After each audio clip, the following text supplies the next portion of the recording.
The Tragedy of Cinema podcast is intended as a family-friendly program that by extension strives to be inclusive to all people regardless of their ethnicity, gender, creed, or any other identifying factors in this incredibly diverse world of ours.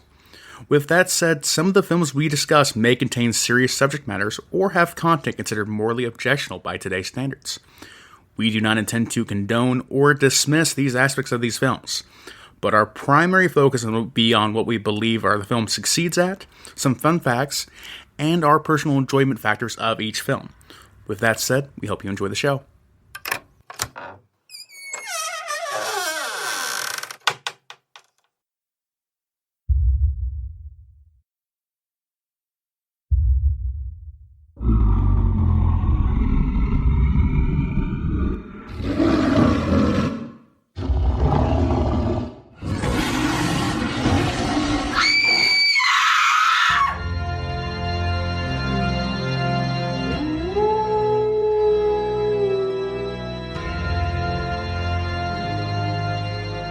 Welcome to the Tragedy of Cinema's Universal Monster Series from the dark tomb of Art Toast.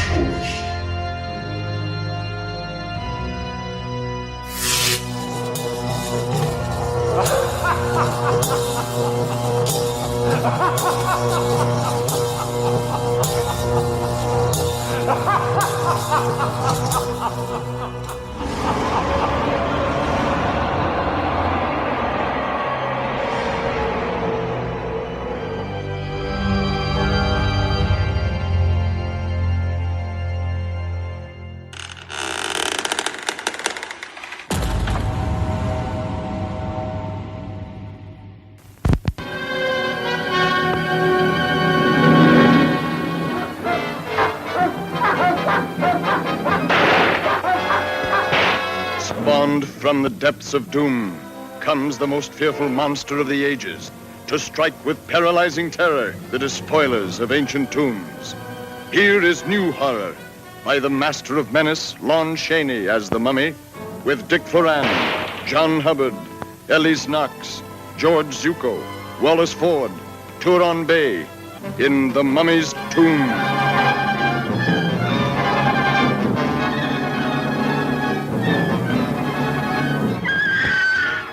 That's been alive for over 3,000 years is in this town, and it's brought death with it. We've got to run it down.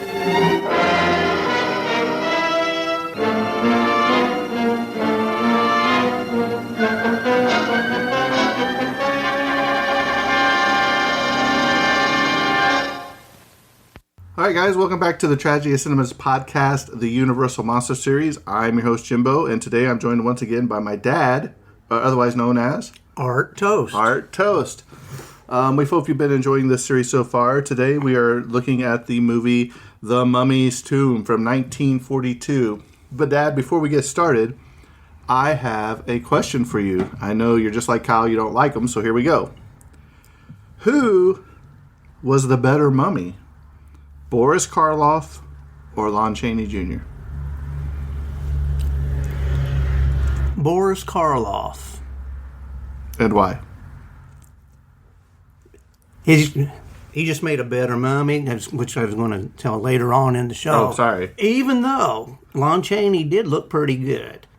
When I first seen that, I think what happens is you look back and when you see people that play a part, and then they they bring somebody else. Go with the Batman series or any kind of movie like that. You had Michael Keaton, then they brought in another one, and then Christian Bale. Yeah, then you go in there and it said it's not the same with, because we get in our mind that's who it's fixed to. But I did think after watching The Mummy's Tomb, when I first seen it, sort of disappointed. I think he made a better mummy, but again, it could be just because that's what you first see. But after you watch The Mummy's Tomb, Lon Chaney looked pretty good. And we'll go into some more detail on this here a little bit later. But I just like Boris Karloff. It was the original, the classic, the movie poster was, and it may still be, it used to be the number one, made more money movie poster of any of them. the thing I didn't like about Lon Chaney's mummy, it seems like he moved faster. Would you say it looked like he moved, especially in the house that was on fire at the end of this movie? Well, you'd move faster too. As I say, But the thing of it is, with he did move faster, but if watching the movie, it's when he's going to kill somebody or something, he's got that 1 foot dragging. right? And to me, it seemed like if I seen him coming, why would I sit there and scream or shoot a gun at him? Exactly. I think I could outrun him. Right. Yeah, that's something else. I was like, but he did look like he was moving faster than the original Mummy in this movie, so that's one thing But he did look creepy, I thought. Well, yeah. But we'll talk about the end of the movie here in a little bit because I have some thoughts on it too. So go ahead and take it away, Dad. All right, The Mummy's Tomb. Its release date was in October 23rd, 1942. Well, that's almost exactly to the date, ain't it? Today. Yeah. It lasts 61 minutes. It was a quick watch. Yeah. It's But let me throw this out there while we're here. The first probably 20 minutes of the movie is just the mummy's hand. You know what I mean? It showed the archaeologist, rehashing the tale. It just shows scenes from the previous movies. So I like how they kept it tied into the original movie, even though it wasn't the same mummy. It's still tied into the universe perfectly. Now, having said that, I watched this twice. Now, the first time, I didn't like it because of that. You've wasted a half a movie on rehashing stuff. But the second time I watched it through, I liked it better and as it connected together. Right. So, yeah. I guess if you had watched The Mummy and The Mummy's Hand and now The Mummy's Tomb back to back to back, it probably would have been a little of a drag because you only got a little bit of new information or new movie because it was rehashing all the old stuff. So Universal could have had a 30-minute movie. Probably, but it's just been just as good. All right. The director was Harold Young. Writers, Griffin J., Henry Sucher, Neil P. Varnick. Cinematographer is George Robinson. Editor, Milton Kurth. We done mentioned the release date. The cast. Lon Chaney Jr. playing the Mummy. Now, most famous for the Wolfman. Dick Foran, Stephen Banning. He was in 1948 Fort Apache. John Hubbard played John Banning. He was in a movie, The Tall T, 1957. Elise Knox played Isabel Evans. She was in 1944, A Wave, a Whack, and a Marine. Anarob. A Wave, a Whack, and a Marine. Yeah. That sounds like something we need to cover on this Yeah, podcast. I've never heard of it. I haven't either. That's probably a good one. He played Honorhab, and he was seen in 1942, The Mad Monster. Did you ever see that? I may have. It sounds familiar, but I was probably a kid when I did. Wallace Ford played Babe Hansen.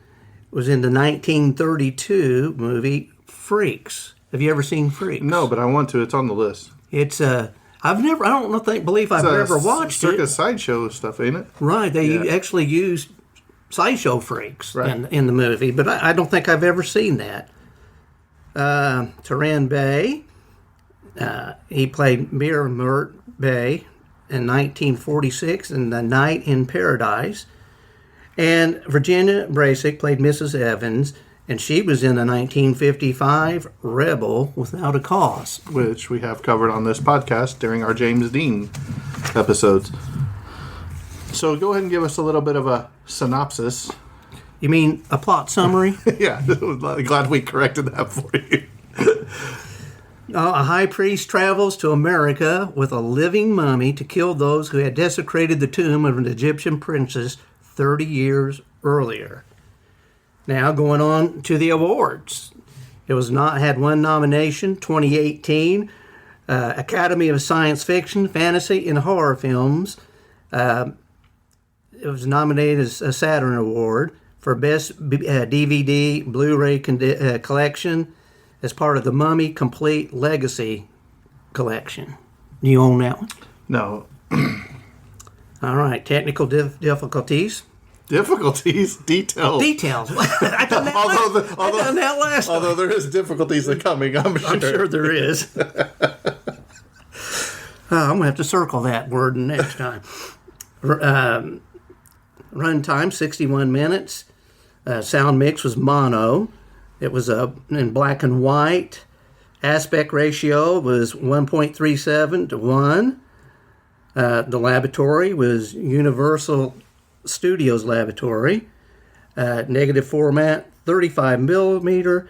And spherical.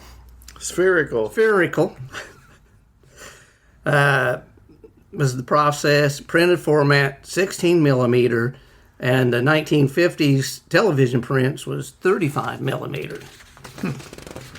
So why don't you go ahead and tell us the difference between 35 millimeter prints and...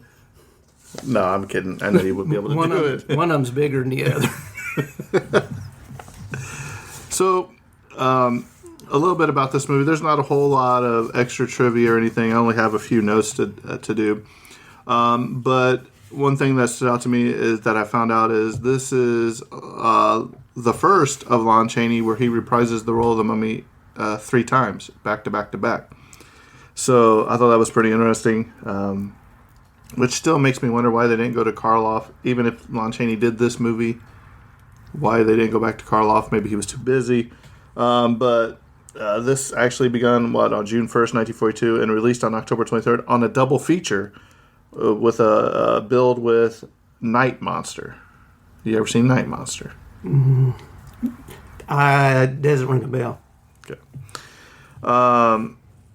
What about shock theater packages of the 52 Universal titles released to television in 1957? And then it was followed a year later with Son of Shock, which added 20 more features of Universal to TV. Did you remember seeing any of the shock theater on TV? No. Okay. So here's something that I thought was pretty interesting, if not crazy. So the Mummy's Hand took place in 1940. This movie supposedly happened 30 yeed later, so it would bring it up to the 1970s. So, because they keep saying 30 years have passed. However, there's no attempt to create any futuristic looking things in the movie. It all looks the same as it did in 1940. Right? Right. So, I mean... But I don't think... because, there's contemporary mentions of the Second World War going on in this movie, too, so...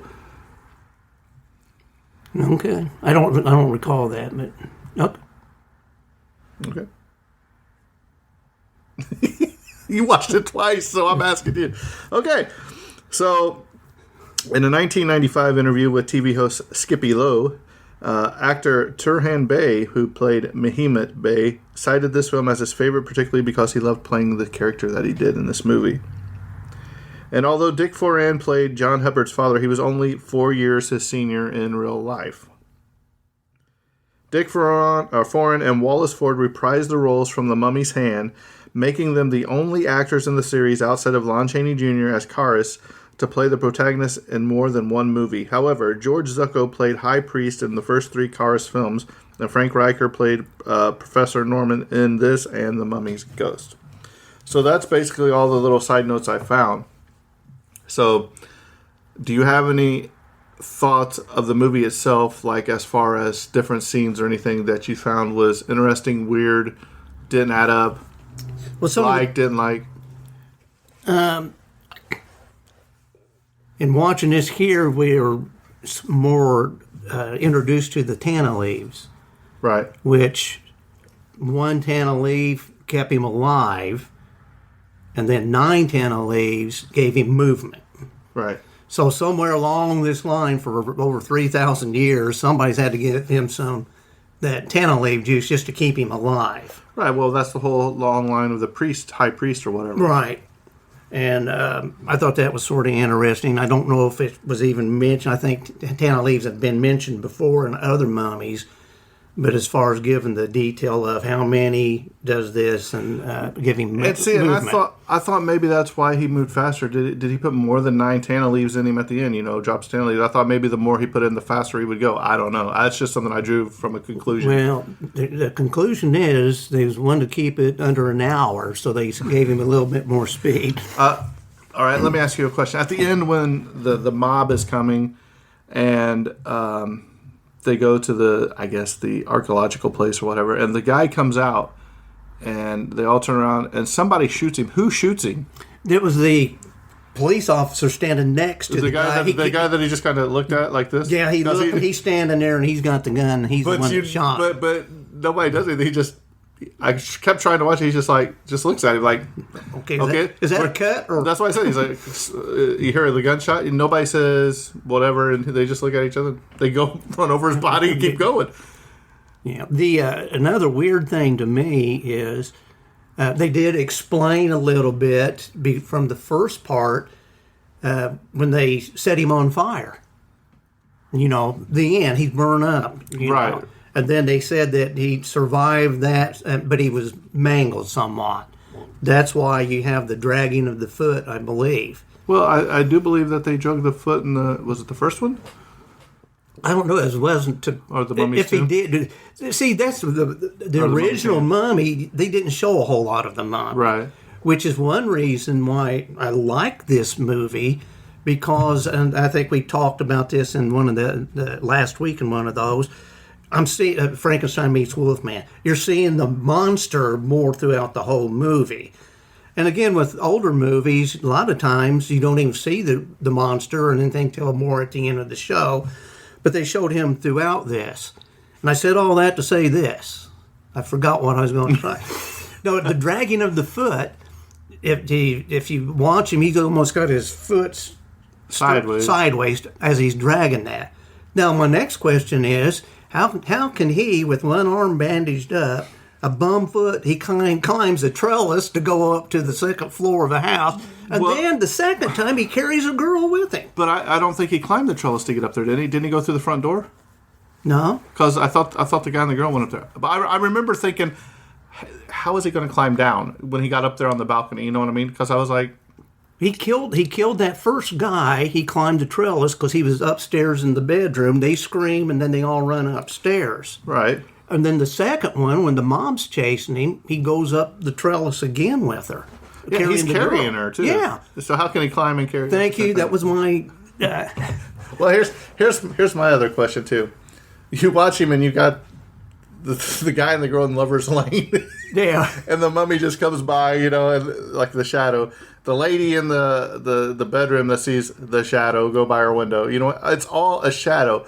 You would think, as slow as he was moving, somebody would get up and see something. You know what I mean? Because and what kind of town do you live in where you can just go into the sheriff's office and say, "Sheriff, I saw a shadow."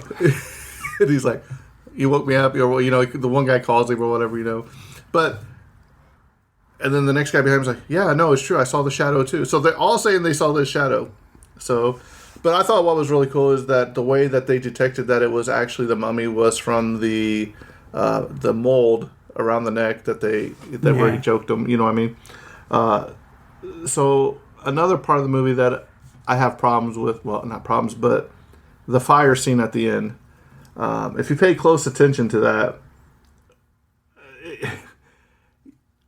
you see the mummy standing there, and the fire's like in front of him and everything. But then they go to a different, wider shot, and the fire's nowhere near him. You know what I mean? And then they come back, and it's and then you have all the people throwing the torches up there, which was pretty cool. But the one guy on the stairs, I don't know if you caught this. The guy that came in the door was rushing up the stairs with the torch, and the mummy's up there, and he knocks him down or whatever. He actually lands on the torch. You know what I mean? Yeah. And I was like, why is he not caught on fire? Or why is the stairs not on fire at this point? Yeah. I'm asking you. I don't know. Okay. But again, a lot of times, and I know as we're doing this to show things like that, is a lot of things. It still don't take away from the movie when you're watching it just as a movie. Don't you agree? Right. No, that's fine. But I mean, that's just, I've been doing this a long time now, so I notice this stuff when I watch movies. That is just part of the process that my mind goes through now. This also had the ending of this, the very end of it. Usually the monster dies, cutscene, away we go. Do you remember what happened at the very end of this movie? You've watched it twice. Yeah, I know it. I didn't get to watch the very end of it the second time. Oh, so you didn't watch it twice. I missed about the last 5 minutes of it. Oh, They were just no. throwing the torches up. Oh, so didn't Actually, I was on my way here to see the podcast. Oh, so you're watching it in the car while Mom was driving? Right. Oh, I do believe that don't they get married? The guy and they go get married, and they send him through the door, or was that the next movie no. we're doing? I can't remember. No, I think it might happen in both of them. Now that I think about it, might. But where would you rank this on the Mummy series as far as the ones we've covered? The Mummy, the Mummy's Hand, and now the Mummy's Tomb. Well, I'm trying to refresh my memory with the Mummy's Hand. Was that the one that he gets in the quicksand, or is that another one yet? That's got to be a different one. Okay, this is the one where they go and they go camp on the side of that mountain. Remember, the guys come and steal the girl, or the mummy steals the girl, and they go into the thing. And then at the end, the guy comes in there and he knocks the fire over. They have her tied to the altar or whatever, and the guy knocks the fire over and catches him on fire. Yeah. It seems like that happens. But they showed it in this movie, too. Yeah. Actually, all in all, now this is going to be, I like this probably the best so far, even though I didn't really like it the first time I seen it. Boris Karloff done an outstanding part in the original Mummy because he was actually playing a monster, and as he was aging Right. through that there, which was pretty cool. But as far as, and again, when I was younger, as a younger kid would like, you want to see more of the monster, which even though Boris Karloff is really creepy when he was the man, and the eyes of him and all that there, sinister look, but you're wanting to see the monster. And so I'd probably, as far as enjoyment of this, I may like this one here of the three. Just because you saw the monster more? Right. I'm looking at it from a different aspect of it. It's there's more, I guess I could say, more action happening here than in the original Mummy. Mm-hmm. Because you've barely seen the Mummy at all. It was always him as the high priest or whatever guy. Right. And now you done the podcast. Did with Boris Karloff? They never did show him full body, did they?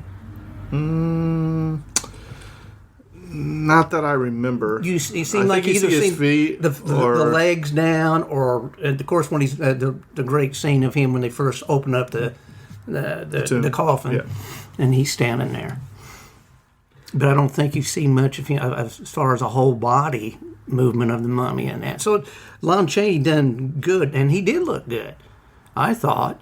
Of course, if you look real close, you can see the famous Lon Chaney hair Under the bandages. underneath the bandages caked back. But he did look good. They did do some close-up shots of his face that looked really good.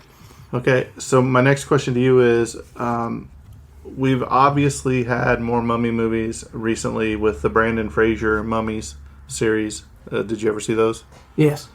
Did you like those? Or would you rather see them go back to the original Universal Monster ways if they did a remake? Actually, the Brandon Fraser mummy, I really did enjoy that. However, I think it would be neat to see how they would do it with the original looking mummy. Mm-hmm. I think it'd be neat what they could do today with CGI. Technology and whatever. Mm-hmm. Which the CGI, whatever, has its place. But again, if you go back to original, as we talked in the podcast before, it looks pretty good. The hours and stuff of putting their makeup on, it's just unbelievable. So it'd be interesting to see what they would come up with redoing an old mummy, like the Boris Karloff style. Right. Did you like Lon Chaney as the mummy? You know, to me, he was okay. I like him better as the Wolfman, obviously, but... Why? Because he was originally a Wolfman. I think I'd mentioned this at the start of the podcast. Now, suppose the mummy was his first, and somebody else was the But if that's the case, let's just flip the roles. If Lon Chaney was the original mummy in the original Mummy movie, and they put Boris Karloff as the Wolfman, would Boris Karloff made a better Wolfman? No, because I don't think he could have pulled that off. Well, did Karloff ever play a Wolfman? No, I don't believe so. Karloff, though, was an older person too. That's maybe why he couldn't be a good Wolfman. Per se, is that he wouldn't be as agile. Right, but as we discussed, the people in the swamp scenes were played by different actors anyway. It wasn't Lon Chaney all the time in the swamp scenes. Right, but that you don't know that. Right. Well, you wouldn't know Karloff was out there either then. You see what I'm saying? So, I just don't think Karloff has the look to play a believable Talbot or Wolfman. I think he looks more like a Mummy, Frankenstein type of character, or even like if you ever seen the Black Cat, that's a whole nother episode that we've done. But I just so are you saying that you like Lon Chaney Jr. better than Boris Karloff in all the pictures, as far as an actor? No, I think we talked about. I'm not this saying before. that. But I think Boris Karloff is Frankenstein or the monster. We had that discussion. No, but I think I asked you if you had to choose between Boris Karloff, Lon Chaney, or Bela Lugosi, who would you pick as your favorite? As far as an actor? Right. I think you said Karloff, if I remember right. And then... Did I say Karloff? Or Chaney. I would say, I think as far as an actor, acting, I would go with Lon Chaney. Junior. Or senior. Yeah. No, junior. Because Bela Lugosi. Lugosi. It's your accent again. Yes. I know. He's one-dimensional. Right. He's always no matter what you see Dracula. Right. Now, Karloff was good as Frankenstein, but even later in movies when he just plays a regular mad scientist or something. Right, a mad scientist, deranged. The movie Die Monster Die, I think we was talking about the other day. He's good as an older, sinister type person because he has that look. Right, but as far as and he's got that creepy talk and all that. But as far as acting, it would probably be Lon Chaney Jr. Right. Well, like I said, there wasn't a whole lot of information on this movie, so that's why I let my dad rattle on a little bit. Well, hold on, I ain't done. Oh, well, never mind. He still got more. What else you got? How many stars you give it? Well, I was getting ready to get there. Okay. You want me to go first? Yeah, go ahead, and then I'll play off you. How many mummy raps are you giving it? Actually, I would give this probably a 3 mummy rap. And it's a better movie than Frankenstein Meets the Wolfman. I think I gave it 2 stars. Man, that's some strong words. Which words? That it was a better movie than Frankenstein Meets the Wolfman? Yes. I was very disappointed in that. Disappointed, yes. I'm seeing the monster. I think we discussed this on that. But you saw the monster. Yeah, but not like that. I want. If you go back and listen to our podcast, and I said this, that it don't live up to the billing. No, you said the final fight scene didn't build up to the building of Frankenstein meets the Wolfman. It doesn't say Frankenstein fights the Wolfman. It said Frankenstein meets the Wolfman. And Frankenstein never met the Wolfman in this, as we've discussed. It was the monster that met the Wolfman. So, I think this was a better movie due to that fact. As again, I want to see, and we discussed this, was Frankenstein meets the Wolfman. They should have fought 2 or 3 times through the whole thing instead of dragging it out till the last 3 minutes of the show. Here, you've seen the mummy, even though it was back from the mummy's hand or whatever, early. which was a different actor to begin with. Right, but you see the mummy throughout the picture. He takes a bigger part of that. If I'm giving a rating, the only reason I would probably give it a 3.5, 3.5, is because that you did see the other part of the movies, the mummy's hand and everything, that tied in so perfectly. I think it tied in nicely to the other movies. Now, the other movies that we will cover in the future of the other Lon Chaney mummies, it may change my mind. He said he was in quicksand or something, so I don't know. Don't know where that's going. So there you have it. That's the mummy's hand. So you get a solid 3 and a 3.5 from me.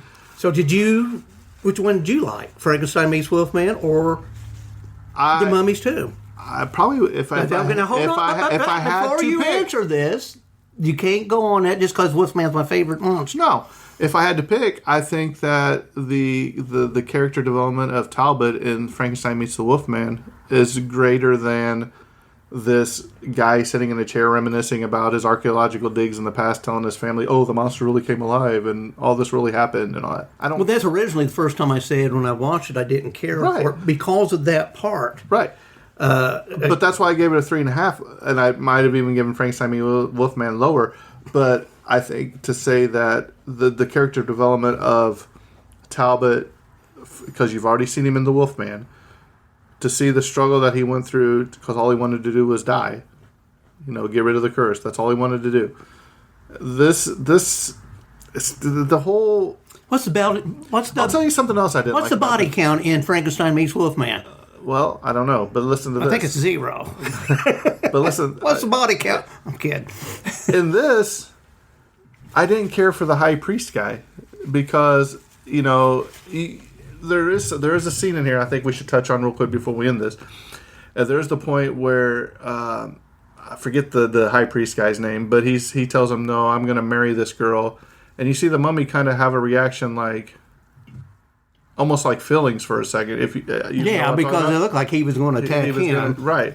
Because he went to go and he's like, "No, you're going to do my bidding," or whatever. So I kind of felt sorry for the mummy in a bit. When you feel sorry for Frankenstein's monster at times because he's trying to do the right thing. The same feeling I had for the mummy here because the mummy maybe had some flashbacks of, his princess back in the day and all that. I thought that was a really good scene. But I didn't like the high priest guys. He's basically not using the mummy for what he said he was going to do, where he was going to kill all the people. Now he's taking it to his advantage, where he's going to take the guy's wife as a high priestess. He's like, no greater calling can you have is to be my wife and be the high priestess' wife. This has been handed down for thousands and thousands of years. Where this is what we have to do to protect the mummy. So I think though that there was just a reason to get the girl there for your ending of the show. Well, I understand that, but I'm just saying I didn't like that part of this movie. Are you disputing me? I'll tell your mommy. Boom, boom, boom. Oh boy. Don't worry. I'm a mummy's boy. We got dad jokes for days in here. So can I end this now, or do you? Are you going to wrap this up? I don't know. We're on fire. So, with that being said, the next week, which we're going to release on Halloween, will be Werewolf of London from 1935, which actually predates The Wolfman, which didn't come out till, I believe, 1941. So, I got a lot to say about this movie coming up, too, because, we'll just save it for that podcast. Well, I got some stuff to say about it, too. Well, get the old clapper, so I brought it this time, so So from the Dark Tombs of Art Toast, before I wrap this up, we need to say a special thank you to Tim Mullins for doing our special intro for the Universal Monsters for my dad. If you like this intro, I thought it was really well done, so thanks, Tim. Also, go check out his podcast. It's Hillbilly Horror House, which I am a voice actor in the audio drama Hillbilly Horror House. So Strike one. So if you like that, go check him out. Leave him a review. Tell him the tragedy of cinema see you. So with that being said, I think this episode's coming to a close, and that's a wrap. And cut.